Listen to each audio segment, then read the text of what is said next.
E aí, pessoal, tudo bem? Hoje eu quero falar de um tema que faz tempo que eu não falo e eu fico igual aquela teoria da toalha molhada, né? Você enxuga a toalha e quando a toalha estiver totalmente seca, daí você fala, não, agora eu vou fazer. E a toalha nunca está seca, né? Quem sabe um dia eu venho falar da teoria da toalha molhada. Hoje eu quero falar sobre poesia. Não sei se vocês sabem, mas a poesia ela está presente na minha vida. Bem, eu escrevendo as poesias desde 2014. Então eu quero falar um pouco sobre isso e não vou seguir um roteiro, vou falar o que surge aqui da minha mente. Deixa eu tirar aqui esse e esse. Não sei se vocês sabem, mas eu tenho participação em duas antologias, né? A primeira antologia é dessa, né? Do livro Poetize 2018, né? Que o meu poema ele foi selecionado dentre mais ou menos 3 mil poemas, né? De todo o Brasil ele foi selecionado, foi um concurso de poesia para fazer parte dessa coletânea aqui. E dessa coletânea aqui, Poesia Agora, também, de 2018, e ele foi selecionado também. Né? Ah, então, eu tenho um blog de poesia, né? Poesia cristã, né? Que fala de temas aí relacionados à fé cristã. E eu também tenho algumas poesias que não são publicadas, que elas estão nesse livro aqui. Livro não, né? Nesse caderno. Nesse caderninho aqui. E tem outros, né? Outros cadernos. Esse aqui é o que tem os meus escritos, né? Pois bem, como que surgiu a poesia na minha vida? A poesia ela surgiu, bem, vou explicar antes como que eu entendi que eu tinha uma vocação para a poesia. Como que eu entendi que eu tinha uma habilidade para ser um poeta. Foi a partir de 2014. Em 2014 eu perdi a minha avó e naquele período eu morava com ela e eu entendi. E daí eu passei a escrever. Passei a escrever. Eu acho que um pouco para drenar aquela questão do luto, eu passei a escrever. E não necessariamente sobre a perda da minha avó, mas eu escrevia bastante sobre a minha fé. E eu sei que a morte da minha avó foi uma espécie de agente catalisador para eu começar a escrever os meus poemas. Daí eu fiquei aproximadamente por mais ou menos quase um ano e meio, escrevendo sozinho, né? E aí eu fui falar na época com um pastor da minha igreja e eu falei, olha, eu escrevo essas coisas aqui e tal. E eu compartilhei algumas coisas com os irmãos da igreja e o próprio pastor ali, ele falou para mim, bem, continua produzindo, né? Então eu escrevia esses poemas e também posteriormente passei a publicar no meu blog. Né? Então, o nome do meu blog é Papel, Tinta e Caneta. Se você digitar no Google tudo junto, papel, tinta e caneta, você vai encontrar o meu blog de poesias. Então, basicamente é isso. Se você gosta de poesia, eu posso te ajudar um pouco. Não sou um exímio poeta, mas acredito que alguma coisa eu possa te ajudar. Bem, falando sobre o processo de produção do poema, como que ele surge comigo? Na maioria das vezes a poesia ela surge comigo sempre num momento mais propício para a melancolia do que para a alegria. Né? A maioria dos meus poemas, das minhas melhores produções, elas acontecem na tristeza, elas acontecem muitas vezes num misto de angústia e reflexão. Né? Não é uma angústia a ponto que ela tire você da sua sanidade e que ela tire toda a sua concentração, que ela tire essa capacidade criativa, mas é uma espécie de melancolia moderada. Né? Em alguns casos ela entra num nível profundo para que justamente ela te transporte para uma atmosfera que venha te trazer inspiração. Então, muitas vezes, essa própria melancolia ela vai te ajudar a produzir coisas, inclusive relacionadas com bons temas, com temas relacionados à alegria, à paz, à felicidade. O que eu quero dizer para vocês é que a melancolia, pelo menos comigo, me ajuda para tratar sobre quaisquer tipos de temas. Eu não vou escrever somente sobre temas melancólicos, não vou escrever somente sobre temas tristes, muito pelo contrário. Geralmente são temas bastante reflexivos, temas bastante, às vezes, com um tom de crítica, muitas vezes com uma relativa ironia, muitas vezes com algum jogo de palavra, muitas vezes com algum tipo de narração. As minhas últimas poesias, agora eu não estou escrevendo muito, mas as minhas últimas eu estou trabalhando bastante com alegorias, com narrativas, com menos com ideias abstratas e mais com questões um pouco mais trazendo elementos concretos, palpáveis, perceptíveis, que remontam representações gráficas da nossa mente, entendeu? Então, esse é o processo de produção. Já existiram ocasiões que eu escrevi uma poesia porque como que eu vou dizer? Porque eu vou sentar lá e vou escrever? Sim, já tiveram ocasiões, por exemplo, que eu simplesmente estava ali escrevendo e num determinado momento eu estava ouvindo uma música, geralmente é uma música instrumental, e essa música ela desperta algum desejo, algum senso pela escrita. O processo de escrita, pelo menos de um poema comigo, não é diferente quando você vai escrever alguma coisa de nível mais técnico. Por exemplo, eu tenho uma formação, eu sou bacharel em Direito, né? Inclusive tenho a carteira da OAB, então eu tô fiquei muito acostumado com essa leitura bastante técnica, né? Na minha vida acadêmica e tudo mais, né? Embora não esteja exercendo a profissão. Mas o que eu quero dizer é que a linguagem técnica ela é totalmente diferente da linguagem poética. A linguagem poética ela é totalmente diferente, né? E uma coisa que eu gosto de falar muito da poesia é que a poesia, muita gente ela vê a poesia simplesmente sobre o viés do sentimento. E não é somente isso, você consegue poeticamente, a poesia ela é um recurso extremamente versátil, rápido e objetivo para diferentes tipos de situação. Então, por exemplo, se você pegar o período da ditadura militar, você pegar algumas músicas que foram compostas no período da ditadura militar aqui no Brasil, você percebe que muita coisa ela era falada poeticamente através daquelas músicas, porque era o único recurso que você poderia usar para contestar aquele período de ditadura. Então, por exemplo, a poesia ela consegue dizer exatamente, ela consegue contestar exatamente aquilo diretamente sem ser direta. E uma estrofe de uma poesia ela consegue substituir, por exemplo, 20 páginas de um livro com bastante tranquilidade, a depender do nível de profundidade dessa estrofe, a depender do nível de profundidade daquele poema, por exemplo, que pode ter uma página, ele pode simplesmente ser um subterfúgio, né? Um instrumento que vai poder substituir, por exemplo, 20 páginas de um livro, de uma crítica. Então, por exemplo, num período de uma ditadura, ou numa situação um pouco difícil, que você não pode falar às claras, né? Toda a sua revolta, você não pode, simplesmente você não pode, você tem que se valer da linguagem poética, entendeu? Então, por exemplo, nós vivemos num período que é um período de ditadura não, desculpe, aqui no Brasil a gente vive um período de democracia. Então você poderia dizer que a poesia ela não tem o seu lugar. Por que você vai falar de poesia?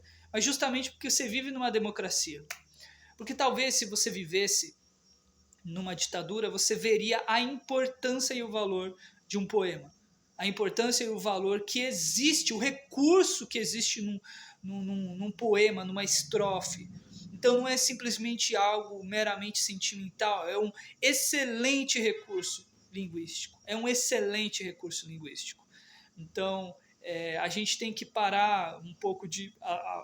Pelo menos me parece que quando você falar, fulano ele é um poeta, o cara ele só fica no mundo da lua. E na verdade existem diferentes tipos de poeta, né? Existem diferentes tipos de gêneros literários, né? Entendeu? Então você, na verdade, o poeta ele é ele traz a linguagem do sentimento para dentro para dentro dele, né, para dentro de seus poemas também, até porque é uma poesia, mas também sempre com uma intenção, pelo menos em muitos poemas, por exemplo, sempre com uma intenção lógica predeterminada. Então, muitas vezes quando eu vou escrever alguma coisa, às vezes eu tenho o objetivo em mente e muitas vezes não. Muitas vezes eu me deixo levar, não perdendo uma determinada linha de argumentação, mas eu procuro perceber aquilo que a poesia está, aonde a poesia está me levando e onde eu também quero chegar. Então são duas coisas: onde a poesia está me levando, né? Onde aquela poesia ela está me levando, onde que aquela gama de pensamentos está me levando, onde vão acontecendo os encaixes literários, onde vai acontecendo o encaixe de determinada palavra e determinado tipo de sentimento, a determinada finalidade, ou seja, onde a poesia está me levando e onde eu quero levá-la. Né? Você tem essas duas coisas que você deve confluir, né? Que no processo de composição do poema ela pode acontecer. Entendeu? E pode existir naturalmente uma poesia meramente estrutural, sem qualquer espécie de sentimento. No meu caso, eu nunca li poesia. Olha só, olha que ironia. Eu nunca li poesia. Mas eu me lembro no período, na minha adolescência, não sei se vocês sabem, meu nome é Gabriel. Então, na minha pré-adolescência, um pouco antes da pré-adolescência, eu ganhei 2 CDs. Né? O meu amigo de infância, Fabinho, ele me deu 2 CDs. E por causa do meu nome, ele me deu 2 CDs. 2 CDs do Gabriel, o Pensador. E aí, por causa disso, eu passei a ouvir, e eu ouvi muito. E o Gabriel Pensador, como vocês sabem, ele é um poeta urbano. Né? Ele tem uma capacidade, uma habilidade com as palavras muito boa. Ele é muito mais poeta do que cantor. E eu ouvi isso na minha adolescência e foi uma influência literária que eu tive muito, muito, muito interessante. E sem querer eu fui percebendo que eu sempre gostei desse jogo de palavras. Depois, mais pra frente, vim conhecer um outro autor não, músico, né? Que é o Lenine. Que Lenine, se você já ouviu algumas músicas dele, ele tem uma malemolência ali, um jogo com as palavras que eu acho muito legal e muito interessante. E aí isso aí ficou guardado ali, engavetado, e no tempo oportuno eu entendi, né, que esse era uma espécie de um chamado na minha vida, que eu deveria também expressar as coisas que eu penso, expressar as coisas que eu sinto, expressar questões relacionadas à vida também, a partir dos poemas. Então, esse aqui é o último, né? O último deles, mas eu tenho outros. Por exemplo, eu uso a poesia também como uma espécie de diário, me ajuda para saber onde que eu estou passando, por que período eu estou passando na minha vida. Então eu vou compartilhar algo com vocês. Por exemplo, no dia 7 de novembro de 2022, eu sempre tenho uma maneira assim de escrever. Eu escrevi assim. Às vezes eu gosto de uma estrofe só. Porque muitas vezes, se você quer colocar 3, 4 estrofes, não tem sentido. Você trabalha com uma estrofe e aquela estrofe você termina num ponto de interrogação. É uma das finalidades da poesia. A poesia ela não vai te dizer, muitas vezes, o preto no branco. A poesia, muitas vezes, ela vai querer te apresentar o cinza. Ela não vai te apresentar o vermelho e nem o amarelo. Ela vai te apresentar o laranja. Mas talvez você não conheça o laranja. Então você vai ter que pensar que é o preto, que é o vermelho, que é mais o amarelo. E aí você vai ficar pensando. E aí você vai entender. Entendi, é o laranja. Veja bem. Então, muitas vezes eu gosto de falar com uma estrofe só, uma estrofe. E aí eu finalizo com um ponto de interrogação ou com uma reticência, justamente para trazer algum tipo de reflexão, para que o leitor ele reflita a respeito daquilo. Porque, na verdade, tanto assim como o filósofo, e pelo menos na minha maneira de expressar minha arte, a poesia, eu quero levantar perguntas que possam trazer algumas determinadas respostas. Aqui eu escrevi no dia 7 de novembro de 2022. A história me chama para um incêndio. A história me chama para um incêndio ou para uma sutil neblina. Gabriel Monteiro. Então, e isso não é só para o Gabriel, mas muitas vezes alguém vai ler, alguém vai perceber isso. Então é isso. Aqui foram algumas considerações.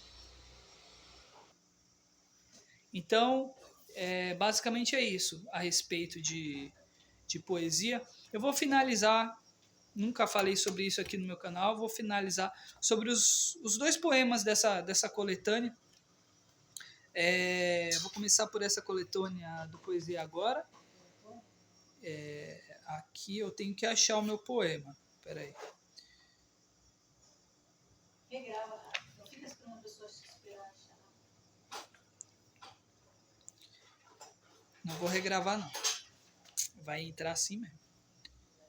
Espera aí. Eu tenho que encontrar, né, gente? Espera aí. Vou dar uma pausa e aí eu já volto. Espera aí. Então eu encontrei aqui, se chama Além do Tempo. Além do Tempo. Além do Tempo. Não sei se dá pra ver aqui o meu nominho. Aqui o nominho. Meu nominho aqui, ó. Tá? Então sou eu mesmo, tá? Além do Tempo. Seria interessante pensar em nossa validade, a semelhança de mercadoria vendável. Uma ironia, não seria? Pense até mesmo num vendaval interminável. Validade, tempo, idade. Sim, o tempo é mensagem, pois logo o tique estala e o taque vem como bala. Onde está a vírgula temporal mediana? Veja, aquela que maneja os solavancos do taque e as arremetidas do tique, como pausa disposta a atenuar o repique. Nesse passo não há passe para o fim deste impasse, e a passagem para a lápide é o último ponto. Ou tomo, se livros te encantam. Adianto-me nas condolências, por singela complacência, mesmo porque as reticências são somente a sinopse da repetição pendular ou circular. Vai de quem fabricar, por assim dizer e pontuar do tic-tac. Assaz pertinente, como conversa do fundo da padoca, no estilo filosofia ovo-galinha, são as próximas 3 linhas. Tic-tac dentro do relógio, quem veio primeiro? O tic-tac, como é óbvio. Se pressuponho de próprio punho que o relógio é rascunho do milenar tac-tic, por que há tanto chilique na incapacidade de governar the time, o tic-tac? O supremo relojoeiro criou o tempo, colocou o tic-tac, e agora vejo nas métricas da fé, em exultação, uma nova perspectiva de coração. E agora eu vou falar vou dar uma pausa de novo aqui para vocês, senão vai demorar muito. Esse poema aqui é um poema um pouco, vamos falar assim, um pouco mais meigo. Vamos falar assim. O nome do poema se chama Até a Jarra, tá bom? Ele está aqui na página 180, tá, desse livro. E é isso aí, tá bom? Vamos ler ele? Nos andares do vento, venha dia, nasça a vida, já é noite, estrelinha, eis aí uma sementinha. Caminhários pretendo, noite linda, luazinha, manhãzinha, madruguinha, eis aí a sementinha. Que pesares acalento, escurinha na tardinha, dança já a primeira uma verdinha. Que momento, numa hora a folha, da sementinha pamonha. Ó orvalho, umidifique a grama, inclusive aquela outra. Uma folha aí, altera a semente, alterada para verde. Cambaleia só para a folha, isso é o vento que ressona. Vem o agricultor e molha. Agora a semente modifica? Não, eis aí uma mudinha. Revira o globo, noite sobe, dia desce, só para vento me parece, um frutinho aparece. Nuvem vem, considera sua mira, logo cerca o perímetro, nesse canto da noitinha. Chuá, chuá, venha cair naquela tardinha, sedenta de ti, chuvinha. Com o fruto que verde deslumbro, vai noitinha, eu já sei, manhãzinha já reguei. Dias, noites, noites, dias, com frutinhos suculentos, eu pensei. Destes belos desfrutei, numa jarra à mesa este suco aprovei. Então, eu fiz essa poesia em Porto Feliz, a cidade que antigamente eu morava lá. Um abraço para quem é de Porto Feliz. E é isso aí, meus amigos. Foram essas duas aqui. Ultimamente eu não estou escrevendo muitos poemas, porque eu tô em outros projetos. Se alguém quiser esse livro, não sei se alguém vai querer, tá? Eu posso até doar para alguém. Aí você manda aí no comentário. Se ninguém responder, tudo bem, porque o meu canal ele é minúsculo, tá bom? Um abraço, espero que você tenha gostado um pouco da minha história relacionada à poesia, do processo ou como que funciona, ou como que eu acredito que funciona a minha mente na questão da composição, tá? Também peço que você tenha um pouco de paciência, porque eu sou um pouco prolixo, então geralmente quando eu faço a saudação por 5 vezes, e quando eu vou me despedir, eu me despeço por 5 vezes, porque muita coisa vai aparecendo no meio do caminho. Deixa eu ver se eu não me esqueci alguma coisa de poesia, para falar de poesia. Não, eu acho que é isso mesmo. A única coisa que eu queria falar a respeito de poesia é o seguinte: a poesia ela é algo muito pessoal. Então, por exemplo, você pode usar a poesia, você pode achar que você não tem habilidade para isso. E eu nunca me vi, até porque aquelas poesias de ensino médio eu achava uma chatice. Sabe? Ai, que negócio, poesia e tal. E eu mal sabia que eu tinha esse tipo de propensão. Tá? Essa propensão artística, né? E eu agradeço a Deus por eu ter descoberto isso ainda em tempo oportuno para começar a produzir, né? Tendo essa caminhada paralela à minha profissão a partir dos poemas. Então isso significa que muitos de nós podemos ter várias habilidades que a gente nem sequer conhece, mas elas estão lá engavetadas e a gente mal tem noção, né, de que elas existem, né, e de que a gente pode desenvolvê-las, né? Então, e outra coisa, a poesia ela serve também como uma válvula de escape, exatamente. Sabe quando a pessoa ela vai para academia e tal, ou ela faz um esporte, ou ela vai fazer um lazer, né? É uma válvula para o lazer, sair para um lugar, é uma válvula de escape social. A academia ela seria uma válvula de escape para o corpo e tal e tudo mais. E eu ouso dizer que, pelo menos para mim, a poesia é uma válvula de escape mental.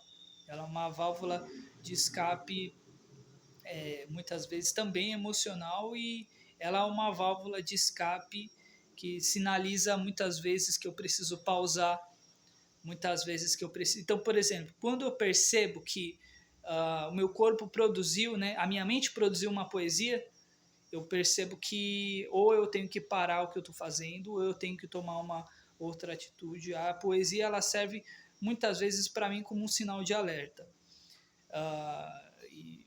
E eu acredito também que isso é um trabalho de muito tempo refletindo. Eu sou uma pessoa bastante introspectiva, mas eu louvo a Deus por esse tipo de por tudo isso, por ele ter me dado essa oportunidade e ter propiciado essa espécie de desenvolvimento em mim. Então, se eu puder ajudar alguém a descobrir o seu lado poético, eu estou disponível, né? Então, é mais ou menos nesse sentido. Não pense que a poesia ela é somente para quem tem talento, porque não tem nada a ver. A poesia ela está relacionada a coração. A coração. Então, quem sabe do seu coração, mais do que você mesmo, é Deus. Agora eu vou falar um pouco da minha fé, mas mais do que você mesmo é Deus. É claro que você precisa entender e procurar gostar de si mesmo e conhecer a sua realidade interior, pelo menos minimamente, né? Não totalmente, porque totalmente quem só conhece até mesmo o seu interior novamente é Deus. Mas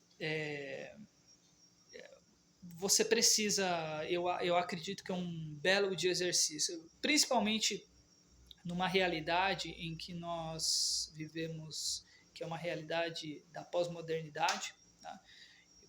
Vocês sempre me ouvem em alguns vídeos eu falando sobre pós-modernidade, né? Esse livro aqui, embora ele seja publicado pela editora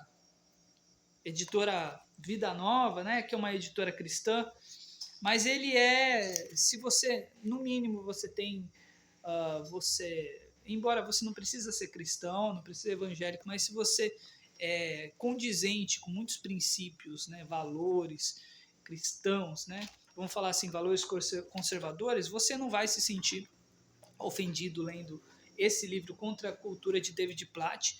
Confesso para vocês, eu não li ele até o final, mas se você quiser entender o que significa pós-modernidade, é um livro muito legal, é um livro que eu recomendo muito. Contra a Cultura, de David Platt. Tá? Desculpa, não é esse não. Desculpa, não é esse. Mas esse aqui do tema cristão, ele é bem legal. Não é esse não, desculpa. Deixa eu achar aqui. É esse aqui, ó. Pós-modernismo, de Stanley J. Grant. Eu errei porque os dois são vermelhos. É esse aqui, pós-modernismo. Às vezes ele é um pouco cansativo, mas ele fala de bastante coisa legal, entendeu? Então, por exemplo, ele fala a jornada nas estrelas e a geração pós-moderna, o espírito pós-modernismo, cosmovisão pós-moderna, entendeu? Então aqui já estava finalizando o vídeo, já estou falando há 10 minutos, né? Se eu ficar nessa, o vídeo não vai ser autêntico, o vídeo vai parecer robótico, entendeu? Mas é um baita de um livro, tá? Então, eu vim falando da questão da pós-modernidade e esse livro aqui ele é muito legal, tá? Também é um livro, como eu falei inicialmente, eu estava falando desse livro quando eu estava mostrando o outro, eu só estava errando a capa, mas é esse livro aqui. Um guia para entender a filosofia do nosso tempo, é muito legal mesmo. Às vezes ele é denso, eu preciso inclusive terminar de ler ele. É um contrassenso, fala que ele é muito legal, mas tem que terminar de ler. Mas é um baita de um livro. É porque ele é às vezes meio técnico e cansativo, mas a leitura vale muito a pena para você entender os tempos atuais.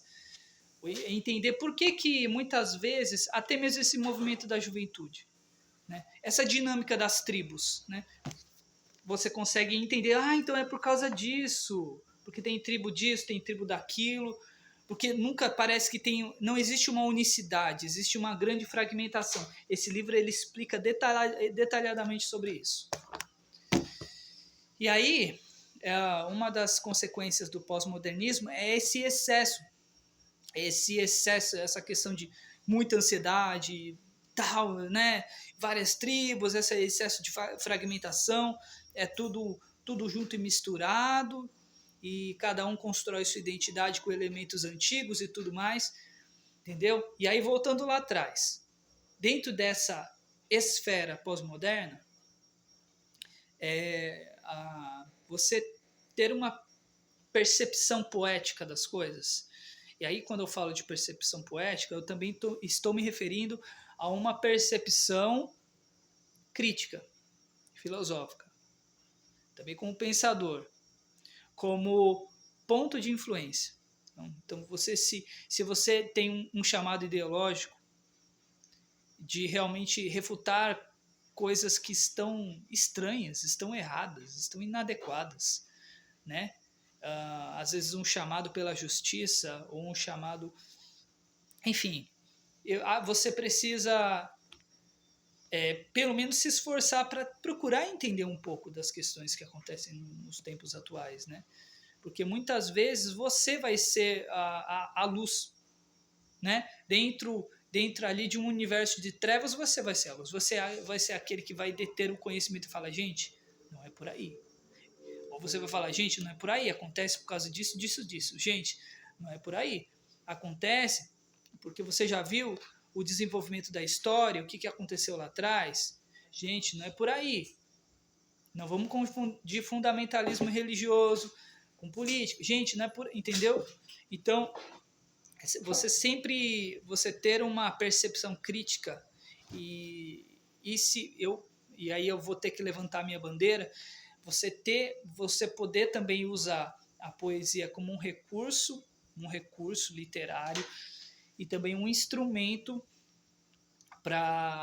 não para você atacar os outros, mas para você trazer reflexões também à tona. Ele é muito importante. Ele é muito bom, né? Se você se identifica com o idealismo, use a poesia de uma maneira também visionária, tá? Porque é o que eu volto a falar, a poesia ela não é só sentimento, ela é um instrumento. Do mesmo jeito que você manuseia uma faca, você manuseia uma ferramenta, do mesmo jeito que um advogado manuseia uma caneta, né? Vamos falar caneta, mas ele faz tudo no notebook. Ou um marceneiro manuseia uma serra, enfim, um médico manuseia, um cirurgião manuseia um bisturi. O poeta, ele manuseia também, ele tem uma habilidade de manuseio das palavras à maneira poética, para ele produzir determinados tipos de resultado.